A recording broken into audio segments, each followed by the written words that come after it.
네, 마이크 폼페이오 미국 국무장관이 비핵화 후속 협상을 위해 내일 북한을 방문합니다. 북미 간의 핵談판이 그야말로 2라운드에 접어든 가운데 양측이 어떤 카드를 주고받을지 주목됩니다. 한편 북한 김정은 위원장은 대역죄로 처형당한 장성택의 최측근인 문경덕을 4년여 만에 복권시킨 것으로 확인돼 관심을 모으고 있는데요. 이 시간 김용현 동국대 북한학과 교수 모시고 자세한 이야기 나눠보도록 하겠습니다. 어서 오십시오. 네, 안녕하십니까. 네. 저희가 조금 전에 좀 속보로 전해드렸습니다만 일단 폼페이오 미 국무장관이 지금 이제 평양으로 출발을 한 것 같습니다. 네, 그렇습니다. 예. 출발했으니까 아마 워싱턴 내일. 시간으로 하면 내일 아마 새벽쯤에 지금 이제 평양에 도착하는 걸로 한 13시간 시차가 있기 때문에 내일 새벽 정도에 이제 평양에 도착한다 이렇게 보면 될 것 같습니다. 예.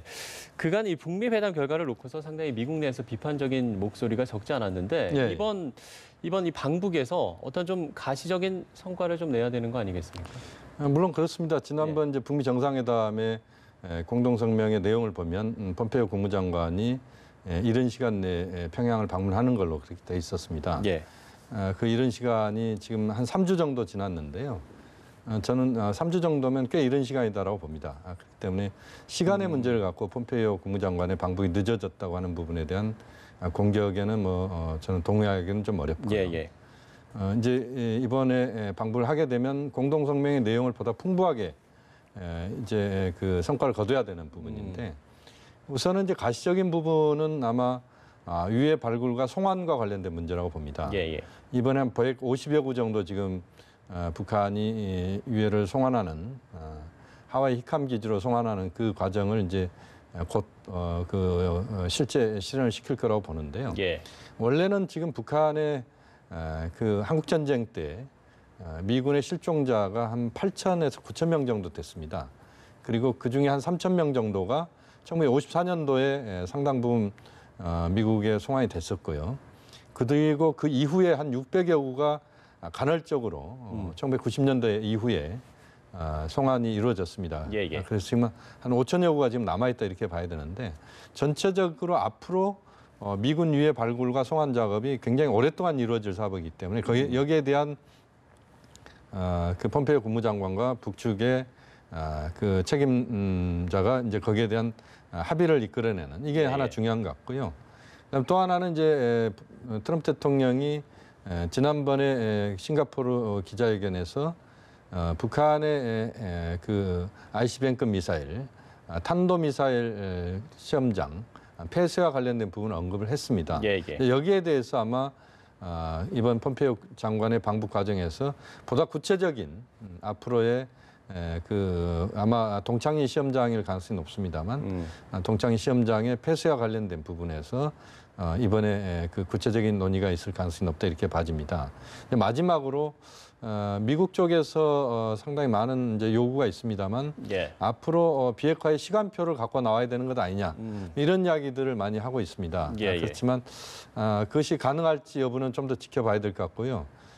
지금 이제 미국과 북한이 한편으로는 미국 입장에서는 비핵화 시간표가 요구가 분명히 있지만 그것을 미국에게 북한이 준다는 것은 역으로 미국이 또 국제사회가 북한에 대해서 거기에 상응하는 선물 보따리를 줘야 되는 겁니다. 보상에 대한 부분이 그러면 그 리스트가 준비돼 있느냐는 부분인데 그것이 지금 미국 쪽에서 저는 완벽하게 돼 있다라고 보지 않습니다. 또 북한 쪽에서도 비핵화의 리스트를 완벽하게 지금 준비했는가에 대한 부분도 아직은 좀 더 설익은 부분이 있다 이렇게 본다면 그 문제는 이번에 보다 공감대를 형성하면서 풍부하게 논의하는 수준에서 그칠 가능성이 현재로서는 좀 높지 않느냐는 그런 판단입니다. 지금 비핵화 시간표를 이야기를 해주셨는데 이게 지금 미국 내에서 지금 약간의 온도차가 있는 것 같습니다. 그렇습니다. 그러니까 존 볼턴 보좌관 같은 경우에는 1년 내 비핵화를 언급을 했는데 지금 미 국무부는 비핵화 시간표 제시하지 않을 것이다. 지금 이러고 있는 상황이거든요. 이거는 좀 어떻게 분석을 해보시죠? 그렇습니다. 이건 두 가지 측면을 봐야 될 것 같습니다. 하나는 존 볼턴 보좌관이 미국 내 보수 쪽 여론의 상징처럼 지금 돼 있습니다. 또 폼페이오 국무장관은 대화 쪽의 상징적인 인물이 돼 있고요. 이것은 한편으로는 미국 내에서 북한을 향한 지금 현재 비핵화 평화체제로 가는 이 여정에서 북한을 향해서 강원 양면 전략을 쓰는 그런 차원에서 볼튼과 폼페이오 역할이 구분돼 있다 이렇게 한편으로 볼 수 있을 것 같고요. 예, 그러니까 북한을 압박하는 것이다. 그렇습니다. 강경한 입장과 온건한 입장 두 입장을 보이면서 북한을 압박한다. 그렇습니다. 이제 이게 있는 것이고 또 하나의 측면은 폼페이오 국무장관이 지금 이번 평양을 방문하는 이 세 번째 방문에서 예. 가시적 성과가 나와야 된다. 그렇다면 그 가시적 성과의 가장 핵심은 비핵화 리스트가 아니냐 이런 것을 북측에 압박을 하면서 북측이 뭔가 좀 더 적극적으로 대화에 나서게 하는 이런 측면에서의 효과도 노리는 그런 과정이다 이렇게 볼 수 있을 것 같습니다. 예. 이번에 폼페이오 장관의 방북에 앞서서 네. 그동안에 이 CVID라는 용어가 나왔었는데 네. 이번에 FFVD 그러니까 최종적이고 충분히 검증된 비핵화라는 이런 또 새로운 용어가 나왔습니다. 네. 네. 이거는 어떻게 바라봐야 할까요? 저는 CVID와 FFBD는 저는 차이가 없다고 봅니다. 같은 것이다. 강조를 어디에 좀 했느냐는 부분인데 예.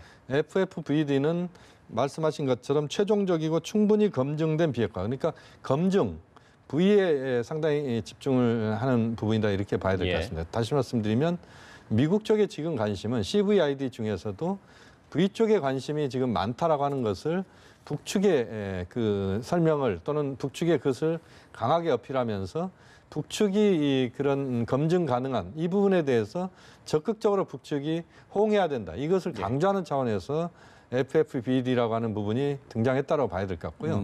이것은 이것이 뭐 CVID도 마찬가지입니다만 이것이 국제적으로 또는 뭐 핵과 관련된 부분에서 뭐 법적으로 이게 정해져 있는 그런 표현이랄지 또는 고정적인 어떤 그런 명사의 표현은 아닙니다.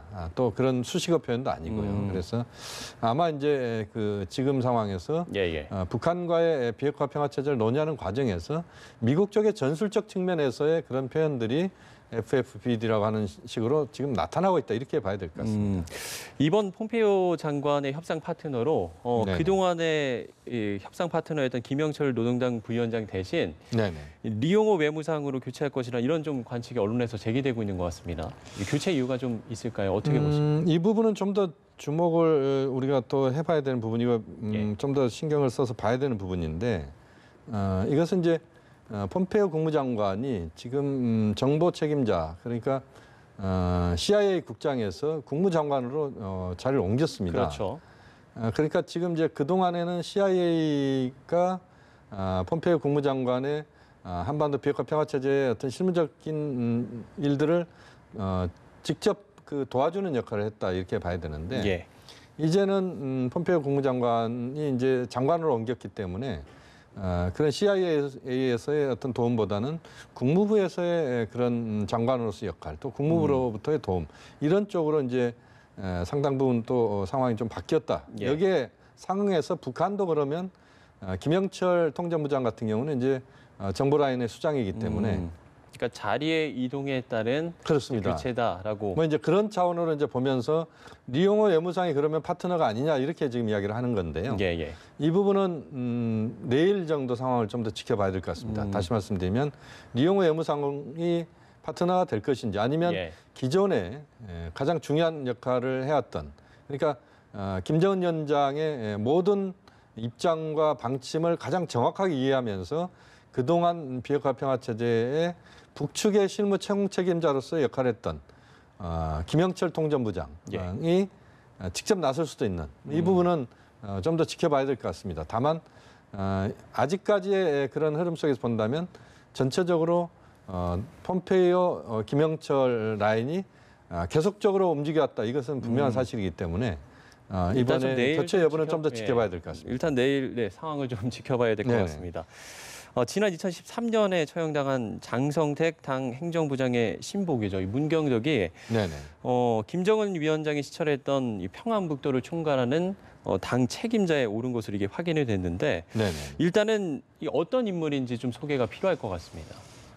지금 이제 평안북도 도당위원장으로 문경덕을 지금 이제 그 기용을 했다 이렇게 지금 그 북한 보도에 나오고 있는데요. 평안북도가 이번에 김정은 위원장이 집중적인 경제 시찰을 했던 지역입니다. 경제 그 현지 주도를 했던 그러니까 신도군도 평안북도고 신의주도 마찬가지고. 근데 거기에서 그 경제 일꾼들에게 북한식 표현을 하면 경제 일꾼들에게 이제 질책하는 예. 그런 내용들이 나옵니다.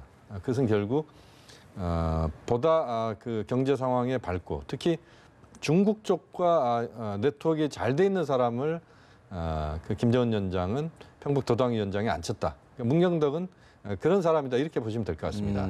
그러니까 북중 접경 지역인 데서 그렇습니다. 가장 활동을 잘할 수 있는. 그렇습니다.